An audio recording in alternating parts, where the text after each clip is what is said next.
आपका श्री शक्ति क्लासेज में आज का जो वीडियो लेक्चर होगा उसमें हम अध्ययन करेंगे संश्लेषित बहुलकों के बारे में। पिछला जो हमारा वीडियो लेक्चर था उसमें हमने पढ़ लिया था प्राकृतिक बहुलक और उनमें से हमने एक उदाहरण कर लिया था प्राकृतिक रबर के बारे में और उसके क्या एकलक होते हैं, क्या उसके किस प्रकार से उसका बहुलकीकरण किया जाता है उसके बारे में हमने अध्ययन कर लिया था। ठीक है, तो अभी हमारा जो आज का टॉपिक रहेगा वो रहेगा संश्लेषित बहुलक।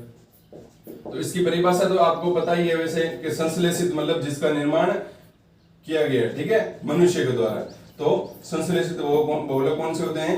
वे बहुलक जो मानव निर्मित होते हैं, वे बहुलक जो मानव निर्मित होते हैं क्या कहलाते हैं? संश्लेषित बहुलक कहलाते हैं। जो मनुष्य के द्वारा है वो क्या किए जाते हैं? बनाए जाते हैं, प्राकृतिक रूप से हमारे को नहीं मिलते हैं, ऐसे बहुलकों को हम क्या कहते हैं? संश्लेषित बहुलक कहते हैं। ठीक है, अब यहाँ पर जो संश्लेषित बहुलक है, संश्लेषित बहुलक है वो तीन प्रकार के होते हैं। कौन कौन से? एक होता है आपका, एक होते हैं आपके रेसे, ठीक है, और दूसरा होता है आपका प्लास्टिक, और तीसरा होता है आपका संश्लेषित रबर। संश्लेषित रबर, ये तीन प्रकार होते हैं। ठीक है, तो इन तीन प्रकार में हम क्या करेंगे? यहाँ पर सबसे पहले जो हमारा रेसे हैं, ठीक है, उनके बारे में हम पढ़ेंगे, फिर उनके बाकी बाद जैसे प्लास्टिक, संश्लेषित रबर उनके बाद में पढ़ेंगे। तो यहाँ पर सबसे पहले पढ़ते हैं रेसे, उनके बारे में। देखो, तो अभी हमारा टॉपिक है रेसे। तो देखो रेसों में हम किस किस के बारे में पढ़ेंगे? रेसों में हम पढ़ेंगे तीन के बारे में, ठीक है, तीन रेसों के बारे में हमें पढ़ेंगे। तो संश्लेषित रेसे, तो संश्लेषित रेसों में हम सबसे पहले पढ़ेंगे नाइलॉन 66 रेसे। क्या होते हैं आपको पता है ना, जैसे डोरी वगैरह है, ठीक है, डोरियां बनाई जाती है, रेसे जानते हो ना आप, ठीक है, वो रेसे होते हैं। तो यहाँ पर देखो हम सबसे पहले रेसों में, यहाँ पर जो रेसे हैं उन रेसों में हम सबसे पहले पढ़ेंगे नाइलॉन 66। नाइलॉन 66, अब ये क्या नाम है? नाइलॉन 66 क्यों दिया? ठीक है, 6 क्यों दिया यहाँ पर? तो उसका कारण हम अभी आगे देखेंगे। तो नाइलॉन जो 66 होता है, तो नाइलॉन जो 66 है उसके एकलक कौन कौन से होते हैं? यहाँ पर यही है कि संश्लेषित बहुलक पढ़ेंगे, उनमें हमें क्या देखना है? सबके क्या देखने होते हैं? एकलक देखने होते हैं, और उन एकलकों से वो फिर क्या होता है? किसका निर्माण होता है? फिर बहुलकीकरण होता है, और बहुलकीकरण होने के पश्चात वो फिर क्या बनता है? हमारा जो एक जो बहुलक है उसका निर्माण होता है। तो नाइलॉन 66 के एकलक कौन कौन से होते हैं? तो नाइलॉन 66 के एकलक होते हैं, वो होते हैं, एक तो होता है आपका हेक्सा मेथिलीन डाई एमीन तथा हेक्सामेथिलीन डाइएमीन तथा एडिपिक अम्ल एकलक होते हैं। ठीक है, एडिपिक अम्ल ये क्या होते हैं? आपके एकलक होते हैं। ठीक है, जो अणु होता है ना, बताया था मैंने आपको कि बहुलक का निर्माण कैसे होता है? बहुलक का निर्माण होता है छोटे छोटे एकलकों के मिलने से वो किसका निर्माण होता है? बहुलक का निर्माण होता है, जो आपको पता ही है। ठीक है, अब यहाँ पर देखो नाइलॉन 66 है, उसके एकलक हमारे को पता चल गए। ये नाम याद रखना जरूरी है। मैंने जब बहुलक पढ़ाना शुरू किया था तब आपको बताया था कि आपको क्या चीजें ध्यान में रखनी है? तीन चीजों को ध्यान में रखना है। क्या? एक तो आपको एकलक पता होना चाहिए, उसके बाद में क्या पता होना चाहिए? एकलक के आपके क्या पता होना चाहिए? कौन कौन से सूत्र होंगे वो पता होना चाहिए, और तीसरी बात आपको अगर डबल बॉन्ड है तो डबल बॉन्ड को हटाना है वहां पर, और नए डबल बॉन्ड की आवश्यकता है तो उसको जोड़ देना है। और अगर OH और H दिखे कहीं पर, OH दिखे इसका मतलब वहां पर आपको क्या निकालना है? H2 निकालना है, जो अभी हमारा यहाँ पर आएगा। तो यहाँ पर बात करते हैं हेक्सामेथिलीन डाइएमीन और एडिपिक अम्ल। तो इनके क्या फॉर्मूले होंगे? तो सबसे पहले मैं लिखता हूँ एडिपिक अम्ल की, मतलब मैं अभिक्रिया कर रहा हूँ, मतलब नाइलॉन 66 का निर्माण कर रहा हूँ यहाँ पर। तो एडिपिक अम्ल, तो एडिपिक अम्ल का फॉर्मूला होता है ये C डबल बॉन्ड O और यहाँ पर फिर OH, फिर यहाँ पर CH2 फिर C डबल बॉन्ड OH। ये क्या होता है? आपका एडिपिक अम्ल। क्या होता है? एडिपिक अम्ल का फॉर्मूला होता है, एडिपिक अम्ल का फॉर्मूला ये। ठीक है, तो यहाँ पर आप देखो क्या चीज देख रहे हो कि यहाँ पर C डबल बॉन्ड OH, ये COOH होता है ना, तो ये किस प्रकार से बनता है? C डबल बॉन्ड O और OH इस प्रकार से जुड़ता है। ठीक है, ये इस प्रकार से इसको खोलोगे ना आप, तो C के साथ में डबल बॉन्ड करके O जुड़ा होता है, और OH है वो अलग इस प्रकार से सिंगल बॉन्ड से जुड़ा होता है। इसलिए एक लो कार्बन की संयोजकता 4 और 1 नहीं हो रही, 1 2 3 और 4 और ये यहाँ पर, तो ये इस प्रकार से होता है। ठीक है, ये आपको ध्यान में रखना है। तो यहाँ पर देखो हमने क्या किया, इसको याद रखने का तरीका है यहाँ पर। ठीक है, आप समझना, तो यहाँ पर क्या हो रहा है कि C double bond O OH, दोनों साइड में सी डबल बॉन्ड OH और बीच में क्या लगा है CH2 लगा है, ठीक है। अब ये तो हो गया एडीपी कम। अब हमें लिखना है क्या, प्लस करके, ये आपका एक एकलक है, ठीक है। अब क्या एक एकलक से वो निर्माण हो जाएगा बहुलक का? नहीं होगा ना। कितने एकलक लेने पड़ेंगे हमारे को? n एल्केन जो मतलब एकलक है वो लेने पड़ेंगे। तो यहाँ पर मैं इसके कितने लूंगा एडीपी के अम्ल, वो कितने लूंगा एडीपी के अम्ल? n लूंगा। तो n कहां पर लगाऊंगा? आगे लगाऊंगा। ये बात ध्यान रखना, कैसे करा उसको तरीके से देखना है। एडीपी का अम्ल का फॉर्मूला लिखा, कोष्टक में बंद किया, आगे लगा दिया n, ठीक है। फिर प्लस किया, प्लस करने के बाद अब देखो किसका फॉर्मूला लिखना है? हेक्सामेथिलीन डाईएमीन का। तो यहाँ पर क्या करूंगा मैं? हेक्सामेथिलीन डाईएमीन लिखूंगा।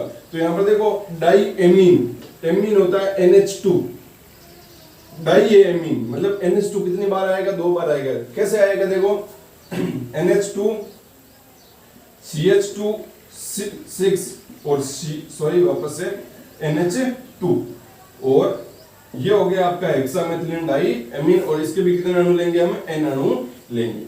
देखो अब अच्छे से वापस से देखो, एडीपी कम्ल है, एडीपी कम्ल में क्या होता है देखो, दोनों साइड में C double bond OH, C double bond O, मतलब C double bond O OH लगा है यहाँ पर, और बीच में क्या लगा? CH2 और कोष्टक के बाहर क्या कर दिया? 4 कर दिया। इसमें देखो कार्बन कितने? 1 2 और ये 4 इससे गुणा, कितना हो गया? 4 और 5 और 6, कितने कार्बन है इसके अंदर? इसके अंदर भी 6 कार्बन है। इसके अंदर देखो कितने हैं? यहाँ पर तो है नहीं कार्बन, यहाँ पर दिख रहा है कितना है? सीधा C6 दिख रहा है। इसका मतलब कितने कार्बन है? यहाँ पर 6 कार्बन है। इसीलिए इसको क्या बोला गया? नाइलॉन 66 बोला गया। तो अब आपको समझ में आ गया होगा कि इसको नाइलॉन 66 है वो क्यों कहते हैं। तो यहाँ पर इसमें 6 कार्बन होते हैं, इसलिए इसको क्या कहते हैं? नाइलॉन 66 कहते हैं।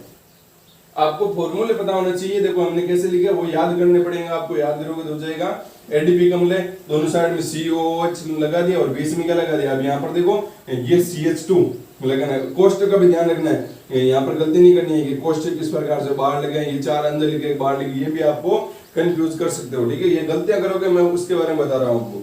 अब यहाँ पर देखो ये क्या आपका? हेक्सामेथिलीन, हेक्सा मतलब 6, मेथिलीन मतलब मेथ मतलब क्या बात है? जब एक कार्बन, तो ये देखो हेक्सा, तो यहाँ पर देखो मेथ एक कार्बन है ना यहाँ पर, फिर ये हो गया मेथिलीन। इसको क्या कहते हैं? मेथिलीन। जैसे CH3 होता है ना, इसको क्या बोलते हैं? CH3 को बोलते हैं मेथिल।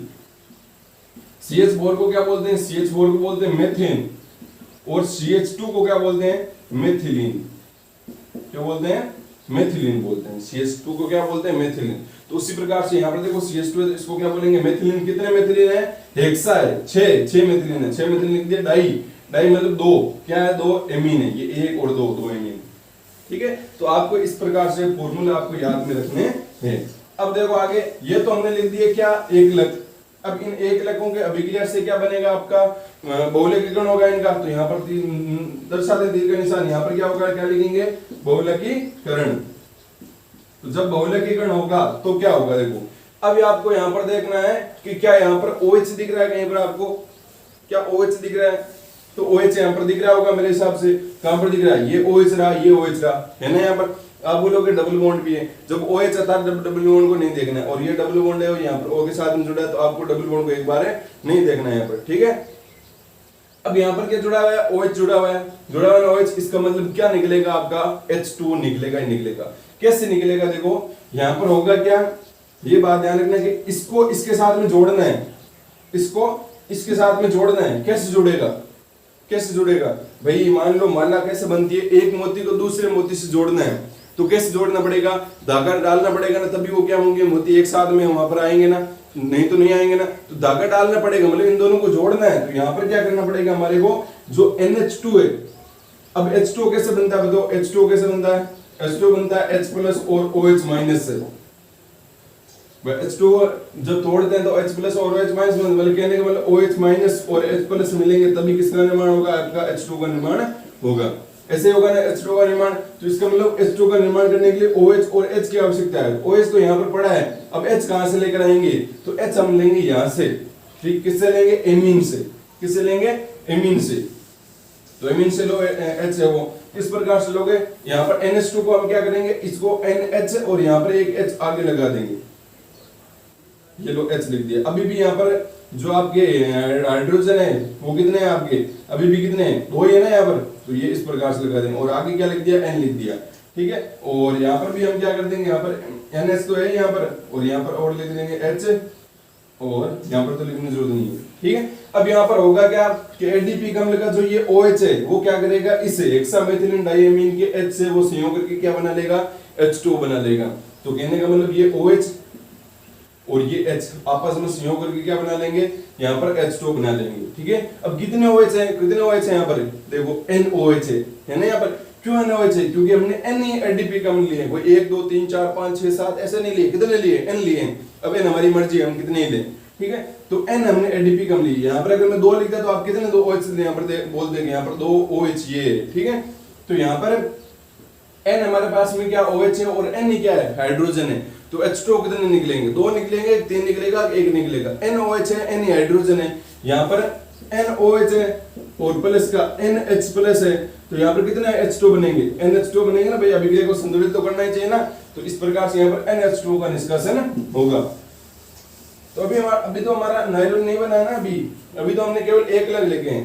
तो यहाँ पर हमारे क्या करना है, यहाँ से OH और यहाँ से H निकाल देना है। अब यहाँ पर देखो, यहाँ पर भी तो एक OH है ना, यहाँ पर भी OH है ना, तो इसको भी निकालना है। अब ये इस OH के साथ में H कहां से जुड़ेगा, तो इस OH के साथ में H जुड़ेगा ये वाला, ठीक है। अब ये 3D में संरचना ही होती है। अभी यहाँ तो सोचोगे आप कि ये इसके साथ में कैसे जुड़ सकता है, लेकिन 3D में जब होता है ना, तब ये OH है वो क्या जुड़ जाता है, आपका H के साथ में जुड़ जाता है। मतलब यहाँ से OH निकलेगा और यहाँ से क्या निकलेगा, H निकलेगा, और क्या बन जाएगा, आपका H2 बन जाएगा। तो इसमें बस आपको कुछ चेंज नहीं करना है, यहाँ पर HD वही लिखना है। ये OH और H को गायब कर देना और इन दोनों को एक साथ जोड़ देना है। यहाँ से OH और H को गायब कर देना, इनको नहीं जोड़ना है, इनको मतलब आगे जब जोड़ते जाएंगे तब देख लेंगे वहां पर, ठीक है। तो इनका जब बहुलकीकरण होगा तो देखो क्या बनेगा, यहाँ से OH तो निकल चुका है, किसके साथ में गया OH इस H के साथ में गया। तो यहाँ पर बचा क्या, यहाँ पर बचा केवल एक बंद ही बचा ना। तो उस बंद को क्या करोगे आप, इस प्रकार से लिखोगे और उसको जो ये मतलब ब्रैकेट बनाए इसके यहाँ पर इस प्रकार से करोगे, और यहाँ पर क्या हो जाएगा आपका C, और लिख दो आगे जो same to same C double bond O, भाई OH तो लिखेंगे नहीं लिखेंगे ना, तो क्या हो गया C डबल बॉन्ड O, और यहाँ पर लिख दो क्या हो जाएगा CH2, और फिर लिखो वापस से C डबल बॉन्ड O, और यहाँ पर क्या हो गया OH तो लिखेंगे नहीं, तो यहाँ पर OH नहीं लिखे, लेकिन बंद तो बच गया, तो बंद को लिख दो। अब यहाँ पर ये कोष्टक नहीं लगाना आपको, क्योंकि अब तो ऐड करना है ना। अब यहाँ पर देखो ये भी हाइड्रोजन निकलेगा, तो इसका भी एक बंद बच गया, यहाँ पर बंद है ना, तो वो बंद किसके साथ जुड़ जाए, ये जो बंद ये एक मान लेते हैं, ये NH और C सीधे जुड़ जाएंगे, ये यहाँ से गायब हो गया पूरा पार्टी।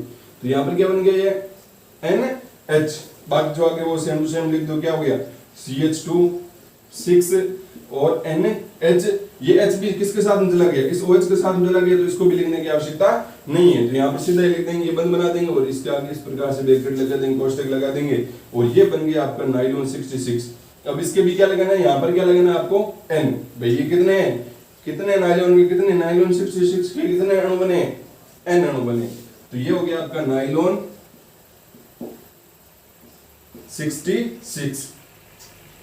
तो इस प्रकार से करना, बस आपने चेंज किया क्या, यहाँ पर यहाँ से OH निकाला है, जहाँ पर OH होगा उसमें से OH निकाला है, यहाँ से हाइड्रोजन निकाल दिया, यहाँ से OH निकाला है, यहाँ से हाइड्रोजन निकाल दिया, बाकी सब मतलब सब चीजें सेम टू सेम है।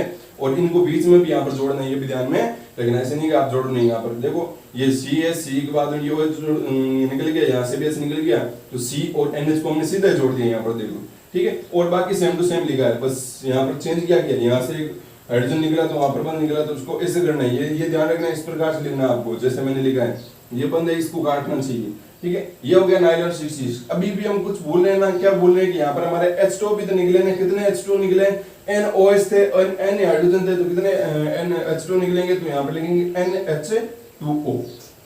भाई ये उत्पाद है ना, तो उत्पाद ही बने ना, यहाँ पर H2OH और H मिल गए तो क्या बनाया है, यहाँ पर H2 बनाए, तो ये आपके उत्पाद हो गए, ये अभी रखे, मतलब 1 लाख से हमारे उत्पाद बन गए। तो ये हो गया आपका नायलॉन 66 का निर्माण। तो समझ में आ गया आपको नायलॉन 66 का निर्माण कैसे होता है। 1 लाख बता रखना है आपको, 1 लाख जिसको पता होगा उसको ये नायलॉन ये बनाने में कोई प्रॉब्लम नहीं होगी, क्योंकि उसको पता है कि भाई OH और H को निकालना है, तो इस प्रकार से नायलॉन 66 का निर्माण हो जाएगा। अब बात करते हैं कि नायलॉन 66 का उपयोग क्या होता है, या नायलॉन की बात करते हैं। तो नायलॉन का जो उपयोग है, जैसे तो आपकी बुक के अंदर दे रखा है, फिर भी नायलॉन के जो उपयोग है वो किस में किए जाते हैं, आपके जो मतलब कपड़े बनाए जाते हैं, आजकल नायलॉन के कपड़े बनाए जाते हैं, या फिर जो क्या करते हैं मतलब ट्रैकिंग करते हैं, मतलब जैसे पहाड़ों पर चढ़ते हैं तो उन पहाड़ों पर चढ़ने के लिए जो रस्सियां बनी होती है, या एवरेस्ट पर चढ़ते हैं तो उस समय जो रस्सियां काम मिल जाती है वो किसके काम मिल जाती है, नायलॉन की काम मिल जाती है, क्योंकि ये क्या होती है, मजबूत होती है तो जल्दी से टूटती नहीं है।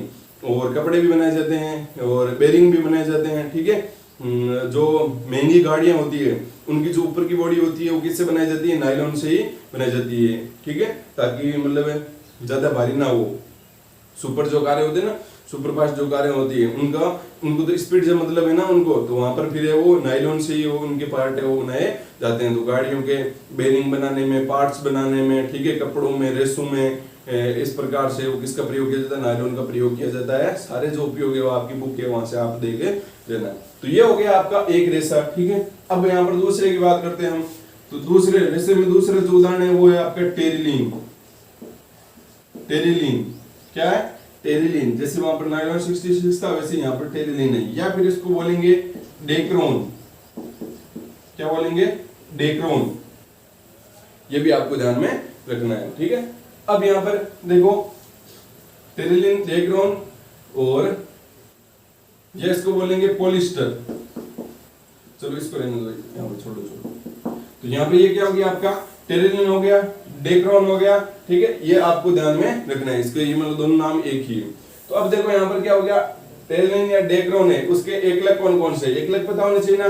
तो टेरिलीन और जो डेक्रोन है उसके एकलक होते हैं। एक तो होता है आपका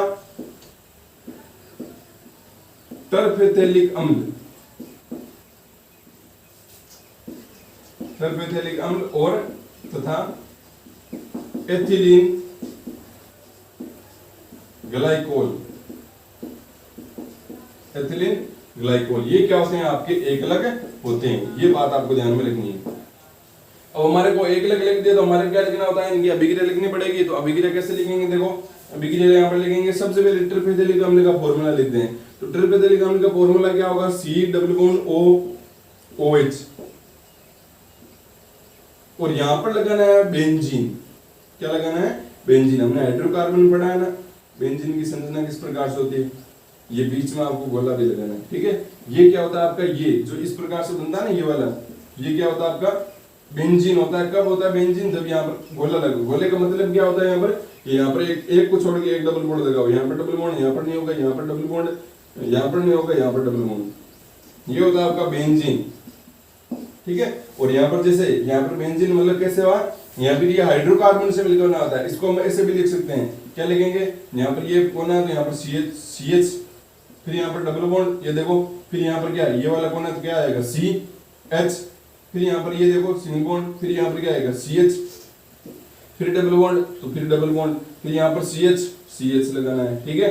फिर यहाँ पर वापस से सिंगल बॉन्ड, फिर CH, ये लो CH लगा दिया, फिर डबल बॉन्ड, तो ये डबल बॉन्ड लगा दिया, फिर CH, ये CH लगा दिया, फिर सिंगल बॉन्ड, ये सिंगल बॉन्ड। ये होता है आपका बेंजीन, ठीक है। कार्बन बेंजीन का फॉर्मूला क्या होता है, C6H6। यहाँ पर देख लो कार्बन भी 6, 1 2 3 4 5 6, हाइड्रोजन भी 6, 1 2 3 4 5 6, ठीक है। तो इसको हम ऐसे बना देते हैं, ठीक है, इसी प्रकार से।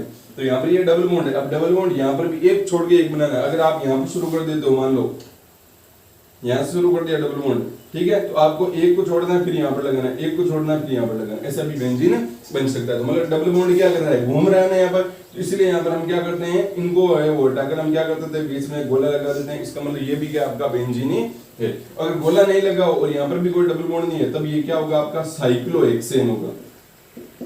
तब ये क्या होगा आपका साइक्लोहेक्सेन। मतलब गोला भी नहीं है और डबल बॉन्ड भी नहीं है, तब यहाँ पर साइक्लोहेक्सेन होगा। तब ये डबल बॉन्ड नहीं होगा तो यहाँ पर CH2 सब जगह क्या आ जाएगा, CH2, ठीक है। सब जगह पूरी है ना, ज्यादा तो नहीं करती, हाँ पूरी, ठीक है। तो ये क्या होता है, मतलब क्या हो जाएगा फॉर्मूला, C6 और H कितना हो जाएंगे 12, तब ये फॉर्मूला बन जाएगा आपका C6H12। और बेंजीन का फॉर्मूला क्या होता है, इस प्रकार से अंदर लिखता है वो बेंजीन हो जाएगा। तो ये बीच में हमने क्या लगा दिया, इस बार टर्फेथेलिक अम्ल का बेंजीन लगा दिया। तो यहाँ पर क्या हो गया, बेंजीन हो गया। यहाँ पर ये बनाना जरूरी है। और उसके आगे देखो फिर हमने क्या लिखना है, फिर से C=OH। ये हो गया आपका टर्फेथेलिक अम्ल। क्या हो गया, टर्फेथेलिक अम्ल हो गया। कितने लेंगे टर्फेथेलिक अम्ल, N लेंगे, N लगाना है यहाँ पर। ये हो गया आपका टर्फेथेलिक अम्ल। अब इसमें देखो हमने एडीपी अम्ल का फॉर्मूला लिखा। एडीपी अम्ल में क्या था, यहाँ पर C=OH और यहाँ पर क्या था CH2 4 और फिर यहाँ पर C double bond O OH।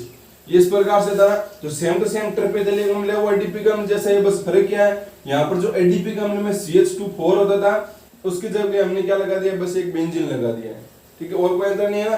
इस प्रकार से आपको याद रखना है। अब ये तो हो गया हमारा ट्रापेजोइडल अम्ल। अब हमारे को प्लस करके दूसरा लिखना है एक, दूसरा एक कौन सा, एथिलीन ग्लाइकोल। एथिलीन आ रहा है, एथिलीन आ रहा है, इसका मतलब कितने होंगे, एथिलीन मतलब 2 कार्बन हो गए और एथिलीन आ रहा है भाई। ये क्या होता है C2H6, चलो उसको छोड़ो, मतलब क्या होगा आपका CH2 ये होता है आपका एथिलीन। और फिर आता है ग्लाइकोल, ग्लाइकोल मतलब दोनों साइड में OH, दोनों साइड में क्या लगेगा OH। ये क्या होता है आपका एथिलीन ग्लाइकोल। और एथिलीन ग्लाइकोल के हम कितने अणु लेंगे, N अणु लेंगे या N एक लेंगे। ये हो गया ट्रापेजोइडल अम्ल, ये हो गया एथिलीन ग्लाइकोल, ठीक है। ये क्या होता है एथिलीन ग्लाइकोल। तो ये आपको एक लगे वो ध्यान में रखने हैं। जैसे नाइलॉन के भी आपको ध्यान में रखना है। क्या होता है नाइलॉन के, वापस से बताओ, याद है तो क्या होगा, हेक्सा मेथिलीन डाइएमीन और एडीपी के अम्ल। ये क्या होते हैं नाइलॉन 66 के एक लग होते हैं। जब आप बार बार ये इनको पढ़ोगे समझ लोगे ना, तब आपको बिल्कुल आसान रहेगा। ये सबसे सिंपल है, बस आपको 3-4 एक लगे वो ध्यान में रखने और फिर आपका आसानी से वो सोल्व हो जाएगा, ठीक है। तो ये हो गया आपका ट्रापेजोइडल अम्ल एथिलीन ग्लाइकोल। इसका हम क्या करवाएंगे, बहुलकीकरण। तो बहुलकीकरण करवाते हैं। यहाँ पर आपको कहीं पर OH दिख रहा है क्या, यहाँ पर हमारे को दिख रहा है OH, ये रहा OH, ये रहा OH, ये रहा OH। इसका मतलब निकालना है क्या है, H2 निकालना है। क्या निकालना है, H2। जब भी डबल बॉन्ड दिखे तो क्या करना है, डबल बॉन्ड को हटाना है। जिससे हमने आइसोप्रीन का किया था, प्राकृतिक जो रबर होता है उसका बहुलक क्या होता है, आइसोप्रीन होता है ना। तो उसी प्रकार से यहाँ पर भी देखो हम करते हैं, वहां पर तो डबल बॉन्ड हटा दिए, यहाँ पर हमारे को H2 हटाना। अब देखो H2 कैसे हटेगा, यहाँ पर यहाँ से अगर OH निकालोगे, OH के साथ में क्या जुड़ेगा, जब H जुड़ेगा तभी क्या निकलेगा, H2। अब यहाँ पर H दिख रहा है क्या, इसमें से तो नहीं निकाल सकते, इसमें से निकालना पड़ेगा। तो कहने का मतलब यहाँ से अगर OH निकलेगा तो यहाँ पर केवल आपको क्या निकालना पड़ेगा, H निकालना पड़ेगा। क्योंकि अगर OH भाई OH और OH मिलके वो थोड़ी H2 बना सकते हैं। देख लो यहाँ पर कितने हाइड्रोजन है, 2 हाइड्रोजन, 1 और 2 हाइड्रोजन। कितने ऑक्सीजन इस साइड में, 2 ऑक्सीजन, एक ऑक्सीजन इस साइड में, कितने, 1 और 2। ऐसा तो नहीं होता ना। तो इसका मतलब H2 बनाने के लिए एक OH और एक H की आवश्यकता है। तो एक OH यहाँ से ले लो और एक H यहाँ से ले लो, आपकी मर्जी, आप यहाँ से OH ले लो और यहाँ से H ले लो, बात तो एक ही बनने वाली है ना, कोई तो उसको ध्यान रखना है। अब अगर यहाँ से OH लोगे तो यहाँ से क्या लेना पड़ेगा आपको, H लेना पड़ेगा। और यहाँ से अगर O ले लिया तो यहाँ से क्या लेना पड़ेगा आपको, OH लेना, सॉरी H ले लिया तो वहां से OH लेना पड़ेगा। कहने का मतलब आपको निकालना क्या है, एक लक में से OH निकालना है और दूसरे में से क्या निकालना है, आपको H निकालना है, ठीक है। तो अगर दूसरे में भी OH है, पहले में भी OH है, तो आप किसी में से OH निकालो, कोई फर्क नहीं पड़ने वाला है। तो यहाँ पर देखो हम सबसे पहले भाई इसमें से निकाल लेते हैं OH, या उसमें से निकाल सकते हो, ठीक है, अंतर कोई नहीं आने वाला है। तो यहाँ पर इसमें से हम OH निकाल लेते हैं। तो बहुलकीकरण लिख दिया वहां पर। अब उत्पाद लिखते हैं, तो यहाँ पर क्या लिखेंगे, इस प्रकार सबसे पहले अधिकार ये होता है, ये कोष्टक लगाएंगे, यहाँ पर बॉन्ड देंगे। अब देखो आगे क्या, ये OH तो निकल चुका है, किसके साथ में, इस H के साथ में, O अभी भी यहाँ पर है। तो यहाँ पर OH निकल चुका है, तो ये OH तो निकल गया, सीधा ये लिख दो C डबल बॉन्ड O। और यहाँ पर क्या है, बेंजीन है, तो बेंजीन लगा दो। ये बीच में गोल लगाना जरूरी है, ठीक है, ध्यान रखना है। और फिर से क्या है, C डबल बॉन्ड O। यहाँ से भी OH निकल चुका है, किसके साथ में गया, इस H के साथ में गया। तो यहाँ पर फिर बचा क्या, यहाँ पर बचा सीधा O, तो यहाँ पर लिख दो O। फिर आगे जो बचा उसको लिख दो, क्या है, फिर सिंगल बॉन्ड CH2, फिर आगे CH2।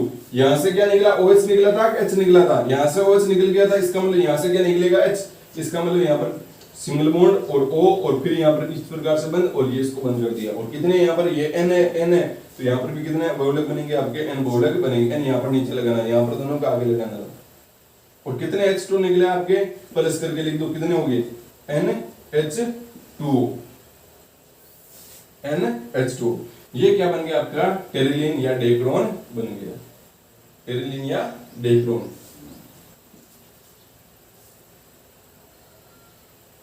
और इसका वैसे नाम भी है, क्या लिखेंगे इसको, पॉली एथिलीन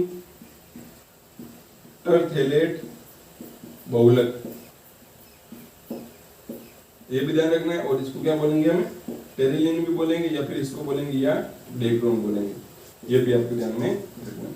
ठीक है, तो ये हो गया आपका संश्लेषित बहुलक है, उसमें रस है, उसके दो उदाहरण हो गए, एक तो हो गया आपका नायलॉन 66 और एक हो गया आपका टेरिलिन या फिर डेक्रोन, और इनके एक अलग हो गए और उनका किस प्रकार से हमने बहुलीकरण हुआ वो आपका हो गया।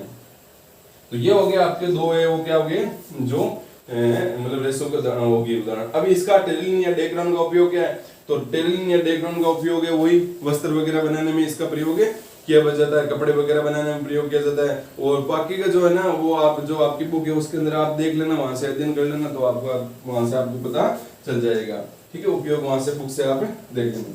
तीसरा हमारा जो रहेगा वो रहेगा रेयन। क्या रहेगा, रेयन। तो रेयन में वैसे कोई एकलक वगैरह है वो नहीं है, आपको यहाँ पर सीधी इसकी थ्योरी है वो ध्यान में रखना, एकलक होते हैं लेकिन यहाँ पर नहीं है आपके जो बुक है उसके अंदर। तो यहाँ पर मैं आपको सीधी थ्योरी बताऊंगा। क्या थ्योरी है कि कागज, ठीक है, कागज को सोडियम हाइड्रोक्साइड के विलयन में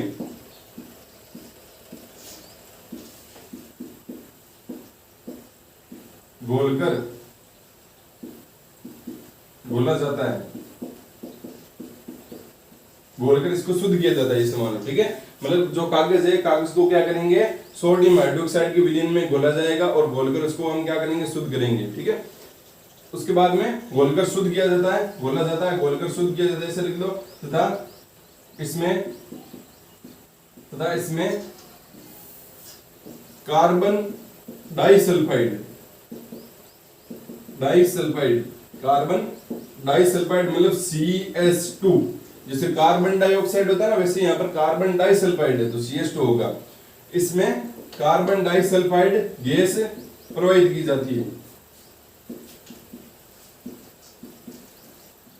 है जिससे सेल्यूलोज प्राप्त होता है। देखो सेल्यूलोज क्या होता है, जो पेड़ पौधे वगैरह होते हैं ना, तो पेड़ पौधों में अब हमें पता है कागज किससे बनते हैं, कागज बनते हैं आपके किससे, पेड़ पौधों से बनते हैं, ठीक है। अब कैसे बनते हैं कि जो पेड़ पौधे होते हैं ना, पेड़ पौधों की जो भित्ति होती है, कोशिका भित्ति होती है, वो कोशिका भित्ति किससे मिलकर बनी होती है, सेल्यूलोज से मिलकर बनी होती है। किससे, सेल्यूलोज से। ये एक ऐसे कठोर मतलब नाम दे रखा है कि कठोर होती है ना, बाहर की जो भित्ति होती है, भित्ति आप समझते हो ना, हमने पढ़ा है कोशिका के बारे में, आपने पढ़ा होगा कि टेंथ का मतलब जो टेंथ तो अभी पढ़ रहे हो, पीछे कक्षा जैसे 9th कक्षा है वहां पर आपने पढ़ा होगा कि जो कोशिका होती है, कोशिका के आपके अलग अलग होते हैं, मतलब जंतु कोशिका में आपके भाग होते हैं, कोशिका भित्ति होती है, कोशिका वहां पर झिल्ली तो वहां पर नहीं होती, भित्ति होती है वहां पर, ठीक है। तो भित्ति है, तो वो जो कोशिका भित्ति है वो किससे मिलकर बनी होती है, सेल्यूलोज से मिलकर बनी होती है। तो कागज के अंदर भी क्या होता है, सेल्यूलोज होता है ना। तो अब चूंकि हम पेड़ से वो कागज बना चुके हैं, तो वापस हमारे को क्या करना है, सेल्यूलोज की आवश्यकता है। तो सेल्यूलोज बनाने के लिए हम क्या करेंगे, जो कागज है उसको सोडियम हाइड्रोक्साइड है उसके विलयन में हम घोलकर शुद्ध करेंगे। उसके बाद में हम उसमें क्या प्रवाहित करेंगे, कार्बन डाइसल्फाइड गैस प्रवाहित करेंगे, तो हमारे को क्या मिल जाएगा, सेल्यूलोज प्राप्त हो जाएगा, ठीक है। अभी भी यहाँ पर क्या होगा, हमारे को है वो रेयन प्राप्त नहीं हुआ है, तो अभी हम यहाँ पर देखो क्या करेंगे, जैसे सेल्यूलोज प्राप्त हो जाएगा तो इससे तो प्राप्त होता है, इस विलयन को महीन छिद्रों से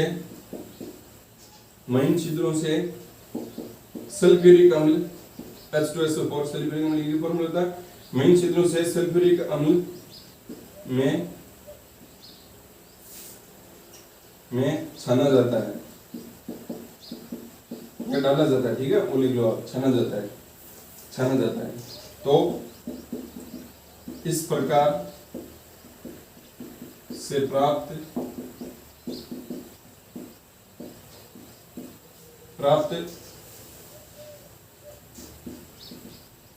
बहुलक चमकदार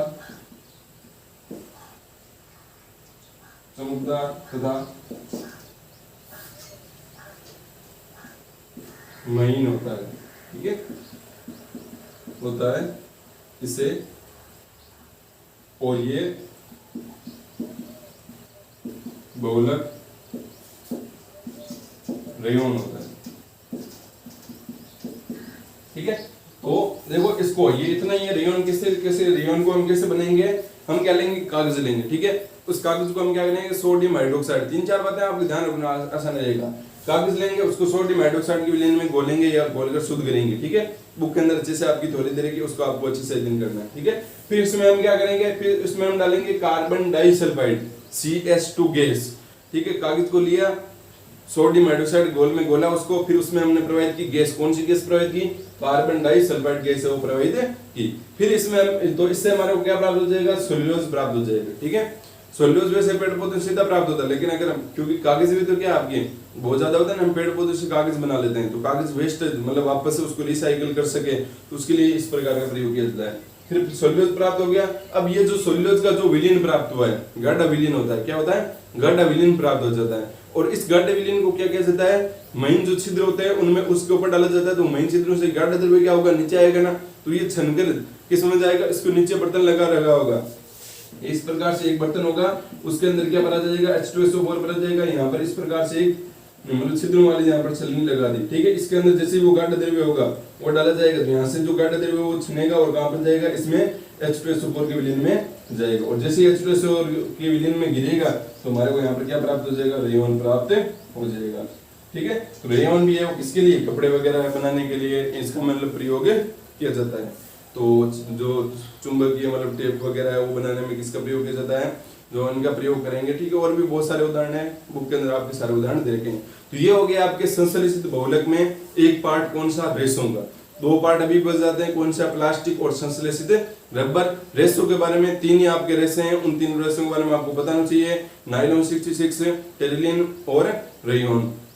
रेयन के तो आपके बस थोड़ी देर नहीं, यहाँ पर अभिक्रिया वगैरह है नहीं आपकी, नायलॉन 66 और टेरिलिन के आपकी अभिक्रिया उसके आपको 1 लाख पता होनी चाहिए। 1 लाख जिसको पता होंगे वो आसानी से अभिक्रिया कर सकता है, ठीक है। नायलॉन 66 के 1 लाख कौन से होते हैं, एडीपिक अम्ल और हेक्सामेथिलीन डाइमीन। और टेरिलिन के बहुलक कौन कौन से होते हैं, या 1 लाख कौन कौन से होते हैं आपके, टर्फिथेलिक अम्ल और उसके अलावा एथिलीन ग्लाइकोल। तो ये होते हैं 1 लाख। और बाकी जो हमारा अगला जो टॉपिक है प्लास्टिक, प्लास्टिक किस प्रकार से निर्माण होता है, प्लास्टिक अलग अलग प्रकार की, तो उसका जो अध्ययन है मतलब जो अगला हमारा वीडियो लेक्चर है उसमें हम अध्ययन करेंगे।